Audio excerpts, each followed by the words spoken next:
Que vous ayez envie de lancer votre entreprise demain ou que vous soyez un dirigeant avec une entreprise déjà en place, faire un prévisionnel de chiffre d'affaires chaque année, c'est super intéressant. Super intéressant parce que, évidemment, par exemple, si vous voulez lancer votre projet, faire un prévisionnel, c'est important, c'est un document obligatoire pour certains acteurs financiers, notamment les banques. Et si vous êtes un dirigeant et que vous avez une entreprise, faire un prévisionnel, essayez de prévoir combien vous allez avoir de chiffre d'affaires, c'est super important pour prendre de bonnes décisions financières au quotidien. C'est au-delà d'avoir une prévisionnel, c'est aussi un super exercice parce que ça vous permet de vous questionner sur votre business, de challenger des choses et ça vous permet aussi de vous fixer des objectifs. Donc dans cette vidéo, on va voir justement comment on peut faire un prévisionnel en se concentrant sur le chiffre d'affaires, donc sur la top line, vraiment la première ligne de votre compte de résultat. On va pas parler de coûts ou quoi que ce soit. Bienvenue dans cette vidéo, je suis Corentin Godelot, je suis responsable du contenu chez Figure, je suis diplômé de l'ESCP où j'ai fait un master finance, passionné de finance d'entreprise et sur cette chaîne, je vous partage des conseils en gestion financière pour vous aider à améliorer votre gestion financière. Donc comme je l'ai dit dans cette vidéo, je m'intéresse surtout soit aux personnes qui n'ont pas encore lancé leur entreprise, qui essaient de le lancer, mais aussi et peut-être même surtout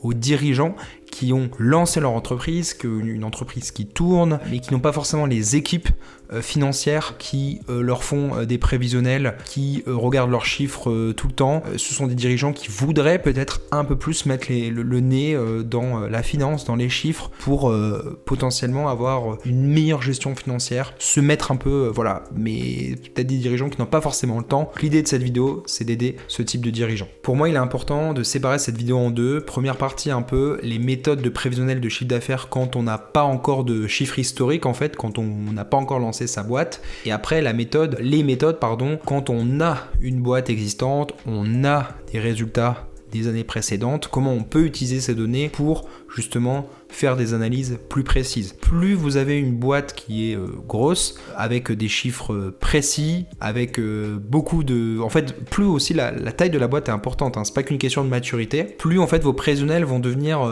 prévisibles, et donc plus les analyses peuvent être poussées. En gros, je veux dire, même si vous avez une boîte, par exemple si vous êtes une start-up, ça reste en fait, le fait de faire un prévisionnel, ça reste un peu quelque chose qui se fait au doigt mouillé, tandis que si vous êtes une boîte du CAC 40 et que vous avez un taux de croissance de 2% par an, d'un coup, ça devient peut-être plus facile de prévoir votre chiffre d'affaires d'une année sur l'autre. Ok, on commence donc avec la première partie. Vous n'avez pas encore lancé votre boîte, vous n'avez pas de données historiques et vous voulez essayer de prévoir votre chiffre d'affaires sur l'année 1, l'année 2, l'année 3. Là, l'idée, c'est pas forcément le chiffre à la fin qui va être important. Alors si, évidemment, il faut qu'il y ait des bons chiffres. Si vous n'avez pas de bons chiffres, la banque ne vous accordera pas de prêt, les investisseurs ne vous donneront pas leur argent, n'investiront pas dans leur boîte. Mais ce qui est super important dans ce cas-là, c'est la méthode pour y arriver. Parce qu'il ne suffit pas de mettre des chiffres au hasard. Première méthode, donc, c'est l'étude de marché. Vous avez plusieurs manières de faire une étude de marché. Vous pouvez, par exemple, regarder les concurrents. Vous pouvez faire des sondages ou des entretiens, donc plus ou moins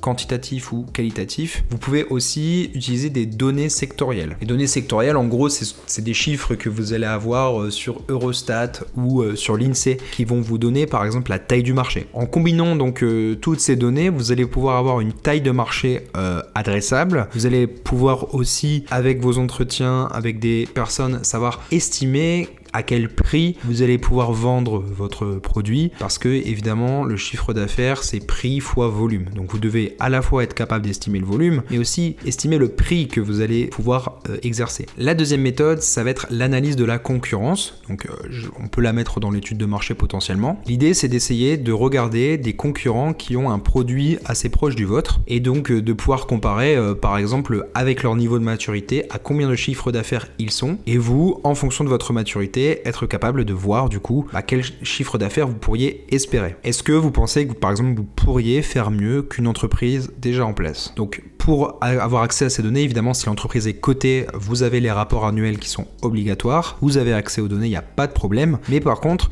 si une entreprise n'est pas cotée, vous pouvez parfois trouver l'information sur internet, mais ce n'est pas du tout obligatoire, vous n'aurez pas des informations très poussées et parfois pas forcément vérifiées. Donc dans ce cas-là, il y a plusieurs manières de faire. Soit vous allez essayer de trouver une entreprise comparable à la vôtre, donc qui va être cotée cette fois-ci, comparable à l'entreprise non cotée en tout cas, voilà. Donc vous essayez d'avoir l'information, ou une autre possibilité aussi, c'est de demander à votre réseau. C'est-à-dire, si vous n'avez pas forcément l'information, essayez d'aller grappiller de l'information de par votre réseau. Alors évidemment, si vous lancez une boîte et que vous essayez de demander à votre réseau des informations sur une entreprise concurrente, mais très concurrente, très précisément concurrente, ça va être très compliqué d'avoir les informations, ça va être un peu bizarre, donc mais ne faites pas ça. Par contre, si vous avez une entreprise comparable, qui est non cotée, qui a un peu le même type de produit, le même type de client, ça va être intéressant d'avoir les ordres de grandeur de chiffre d'affaires. La troisième méthode, c'est l'approche top-down. L'idée de l'approche top-down, c'est donc on part du haut et on va vers le bas. Donc le haut, en fait, c'est la taille du marché global adressable. Normalement, vous l'avez déjà avec la méthode 1 estimée. Par exemple, vous avez estimé que la taille du marché global, c'était de 1 milliard. Et en fait, à partir de ça, vous allez vous demander quelle est la part du marché que vous pourriez capter. En général, comment on fait? On va essayer d'estimer un pourcentage très faible au départ, de l'ordre de quelques pourcents, voire même moins de 1%. Et au fil du temps, au fil des années, on va essayer d'augmenter. Voilà, on part modestement, en fait, d'un marché global, on se dit combien on peut adresser. Là, pour le coup, c'est vraiment très arbitraire. Il n'y a pas beaucoup d'informations, enfin, c'est pas très documenté comme décision, bien souvent. C'est pour ça que méthode 4, l'approche bottom-up, est souvent plus précise. Là, l'idée, c'est plutôt de partir vraiment du micro des éléments, c'est-à-dire déjà votre prix, votre produit, à combien de personnes vous allez le vendre. Par exemple, la première semaine, à qui vous allez vendre votre produit? Est-ce que vous avez déjà un client qui va vous acheter votre produit? Ensuite, ce client, est-ce qu'il va vous racheter? Est-ce qu'il va faire fonctionner le bouche à oreille? Est-ce que vous pouvez essayer de vendre à un client la première semaine, à 2 clients la deuxième semaine? Est-ce que ça peut s'enclencher de cette manière? Comment est-ce que vos ventes vont monter en puissance? Est-ce que les premiers clients, vous allez pouvoir faire des études de cas de ces clients et donc pouvoir ensuite obtenir d'autres clients grâce à eux? Voilà, c'est toutes ces hypothèses-là qui vont être très intéressantes à challenger. Aussi, c'est assez arbitraire, c'est-à-dire que la première semaine, vous savez à peu près ce que vous allez pouvoir faire, mais au fil du temps, pareil, vous allez dire, mais là, ça devient beaucoup trop micro pour aussi lointain, ça va être très compliqué à estimer, mais c'est tout l'enjeu de quand on lance une boîte, c'est que c'est très difficile de prévoir ce que vous allez pouvoir faire. Cinquième méthode, c'est une méthode que j'aime beaucoup, c'est la méthode du point mort, parce que c'est pas vraiment une méthode où vous allez essayer de prévoir quelque chose, c'est plutôt vous demander, c'est un exercice qui est intéressant, à partir de quel niveau de vente je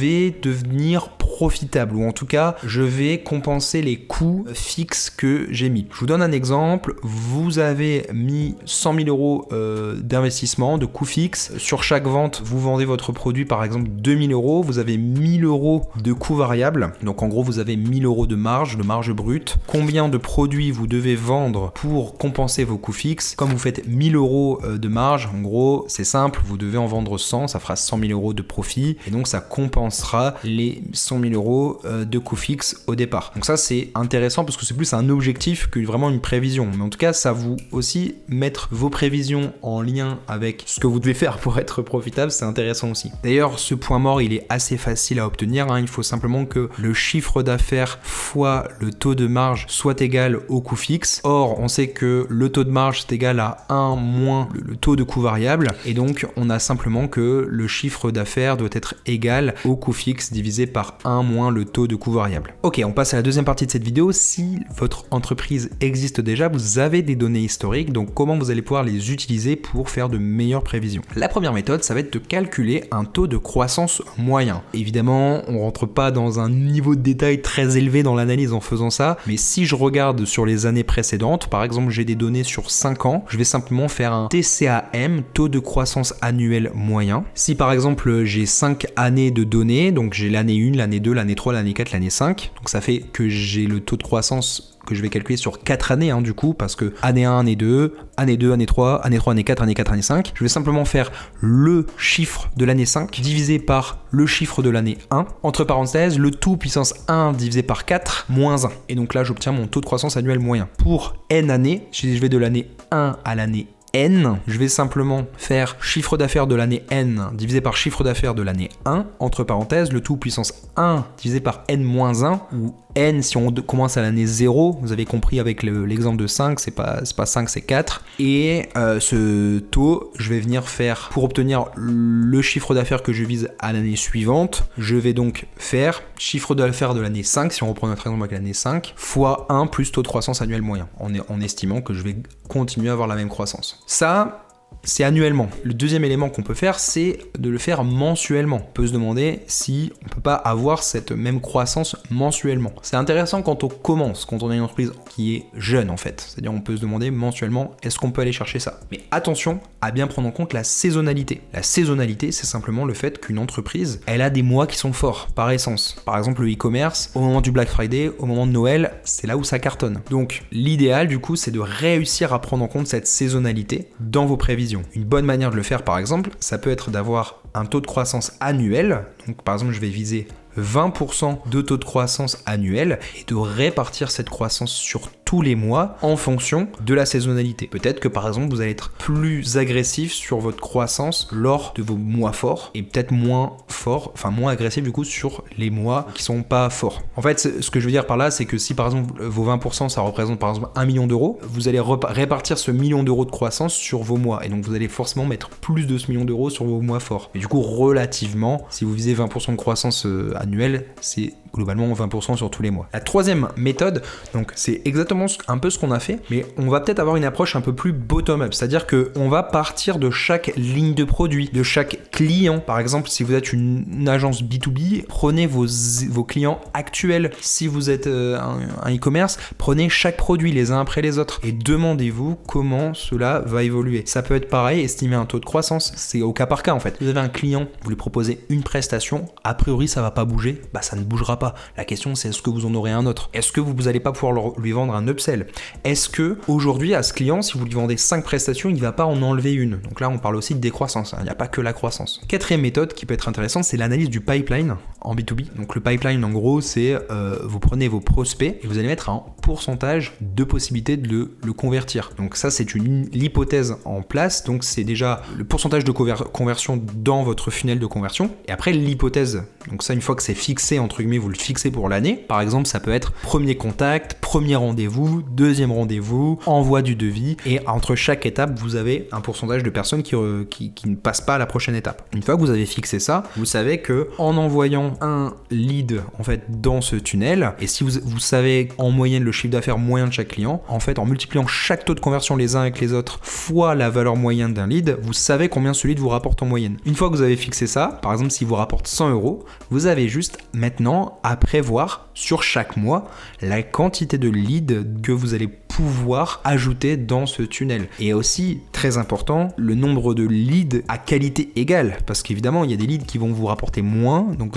voilà, c'est super important si vous avez fixé votre taux de conversion et votre valeur de lead, d'amener les mêmes leads, c'est important. Cinquième méthode, ça va être de raisonner en récurrence. Donc là, ça s'applique surtout au modèle où il y a de la récurrence, donc ça peut être les SaaS par exemple, ça peut être les agences qui vendent des abonnements de prestations de services. Demandez-vous chaque mois quelle est la part de revenus récurrents que vous avez, parce que ces revenus récurrents, ils vont rester d'un mois à l'autre. Donc déjà, ça fait qu'il y a une base du chiffre d'affaires qui va pas bouger. C'est intéressant pour faire des prévisions, parce que du coup, votre variance, il y a toujours de la variance, elle va être sur une part du chiffre d'affaires moindre. Donc ça, c'est intéressant. Donc si par exemple, on prend un SaaS, allez, on va dire 1 million de clients payent 10 euros par mois, bon, un très beau SaaS, 10 millions d'euros de MRR par mois, regardez le churn. Le churn, c'est la quantité de clients qui ne restent pas d'un mois à l'autre, qui se désabonnent. L'inverse, c'est la rétention. La rétention, c'est le fait de rester abonné. Donc si par exemple vous avez 1% de taux de churn par mois, vos 1 million de clients, du coup vous en perdez 10 000 tous les mois. Mais ce qu'il faut aussi prendre en compte, c'est mettre en place des hypothèses sur le nombre de nouveaux clients que vous arrivez à adresser. Sixième méthode, ça va être simplement le fait de faire des scénarios. C'est-à-dire que, ok, on a vu plein de méthodes différentes, plein d'éléments à analyser pour pouvoir prédire et prévoir ce chiffre d'affaires. Mais en fait, prévoir, est-ce que c'est ça qui est le plus intéressant? Est-ce que c'est juste d'essayer de deviner quel va être mon chiffre d'affaires? Non, c'est pas ça le plus intéressant. Le plus intéressant dans le fait de prévoir les choses, déjà, c'est de challenger chaque ligne, c'est de se demander, de bien comprendre son business. En fait, c'est ça qui est très intéressant, mais c'est aussi le fait de se fixer des objectifs. C'est ça qui est cool, c'est-à-dire que on a parlé par exemple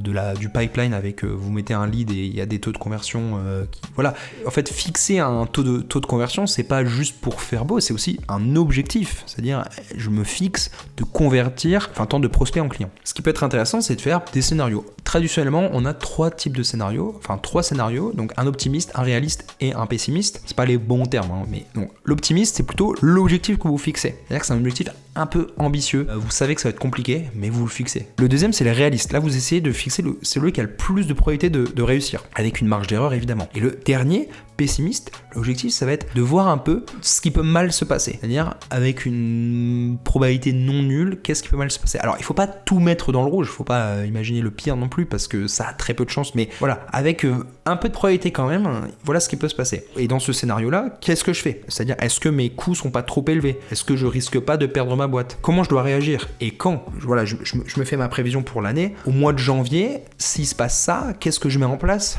pour contrecarrer, pour pas avoir des coûts qui vont me mettre en difficulté? C'est toutes ces questions qu'il faut se poser en tant que dirigeant d'entreprise. On en vient au dernier conseil qui est pas vraiment une méthode, mais l'objectif. Ce qui est super important quand on fait un prévisionnel, c'est de toujours le mettre à jour. C'est-à-dire que c'est pas juste un truc qu'on met une fois par an pour faire beau, pour se donner bonne conscience. Ce prévisionnel, il doit être mis à jour. En fait, vous avez fait votre prévisionnel annuel, que vous avez mensualisé, que vous avez même chaque mois, vous l'avez divisé en 4 pour faire vos semaines. Vous avez même fait des objectifs journaliers, peut-être. L'objectif ensuite, c'est d'utiliser un logiciel de gestion de trésorerie comme Figure, justement. Nous, on propose ça pour traquer chaque jour, est-ce que vous êtes en ligne avec votre objectif, de faire un suivi du réel versus prévu, et du coup, de mettre à jour vos prévisions en fonction de ce que vous avez réalisé. Je vous donne un exemple très concret. Si par exemple, vous vous êtes fixé un objectif de 2% tous les mois, et que le premier mois, vous avez réalisé 4% de croissance, vous êtes au-dessus de l'objectif. Évidemment, du coup, le mois 2, si vous fixez le même objectif, c'est un objectif qui va être trop facile, parce que vous avez déjà réalisé quasiment tout l'objectif avec le premier mois de janvier. Il faut rehausser l'objectif, il faut être plus ambitieux pour le mois 2. Wow, c'est un exemple très très simple pour illustrer. Voilà, donc c'est tout pour cette vidéo. J'espère qu'elle vous aura plu, j'espère qu'il y a une méthode au moins qui vous aura aidé. N'hésitez pas à mettre un petit like, à vous abonner, puis moi je vous dis à la prochaine vidéo.